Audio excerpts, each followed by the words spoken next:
Nakakabigla ka naman. Tatanong lang. Ano yan? Sorry po, na-injure ko po kasi siya. Nangyari? Jay, ito na. Ulit na lang, Jay. Boyfriend mo ba yan? Ha? Hindi po lang. Classmate ko po siya. What are you doing here? Aris?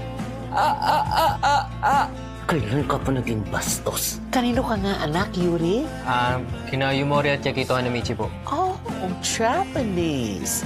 Freya's account hacked none other by... Edrix! Nice.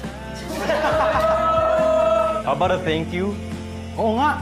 Mag-thank you ka naman kay Kiefer. Pakipot ka pa eh. Asin mo talaga eh. Teka nga lang, wag nang ingay niyo. Ba't niyo ba ako pinipressure? May mga rice cooker kayo dyan, di ba? Don't touch those. Galing na ba yun? Yeah, man. Asan siya? Ba't hindi na nga siya pumapasok? Andun sa restaurant nila. Balita ko, nalugi na daw yung business nila kaya siya na yung pinagtrabaho. Ano ginagawa mo? Tutulong kami dito. What?